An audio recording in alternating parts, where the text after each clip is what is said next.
हरे कृष्णा। ओम नमः शिवाय। नमस्कार दोस्तों, स्वागत है आप सबका एक बार फिर से मेरे चैनल गुरु अमृत कहानियाँ पर।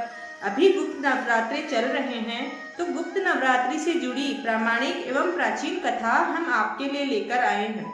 इस कथा के अनुसार एक समय ऋषि श्रृंगी भक्तजनों को दर्शन दे रहे थे।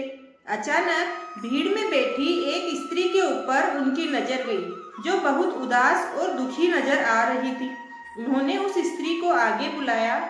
स्त्री निकल कर आई और हाथ जोड़कर ऋषि श्रृंगी से बोली कि मेरे पति दुर्व्यसनों से सदा घिरे रहते हैं, जिस कारण मैं कोई पूजा पाठ नहीं कर पाती हूँ।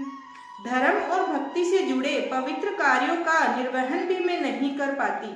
यहाँ तक कि ऋषियों को उनके हिस्से का अन्न भी समर्पित नहीं कर पाती।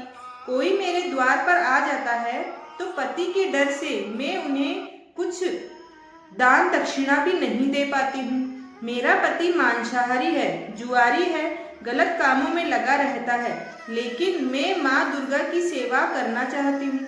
उनकी भक्ति साधना से अपने और परिवार के जीवन को सफल बनाना चाहती हूँ। तब ऋषि श्रृंगी महिला के भक्ति भाव से बहुत प्रभावित हुए। ऋषि ने उस स्त्री को आदर पूर्वक उपाय बताते हुए कहा कि वास्तविक रूप से शारदीय नवरात्रों से तो आम जनमानस परिचित होता है, लेकिन इसके अतिरिक्त 2 नवरात्रे और भी होते हैं, जिन्हें गुप्त नवरात्रि कहा जाता है। उन्होंने कहा कि प्रकट नवरात्रों में 9 देवियों की उपासना होती है, लेकिन गुप्त नवरात्रों में 10 महाविद्याओं की साधना की जाती है। इन नवरात्रों की प्रमुख देवी स्वरूप का नाम सर्व सर्वेकारिणी देवी है। यदि इन गुप्त नवरात्रि में कोई भी भक्त माता दुर्गा की पूजा साधना कर लेता है, तो माँ उसके जीवन को सफल कर देती है। श्रृंगी ऋषि ने आगे कहा कि लोभी, कामी, व्यसनी, मांसाहारी अथवा पूजा पाठ न कर सकने वाला इंसान भी यदि गुप्त नवरात्रों में माता की पूजा कर लेता है और केवल दुर्गाष्टमी के दिन भी पूजा कर लेता है, तो उसे जीवन में कुछ और करने की आवश्यकता ही नहीं रहती।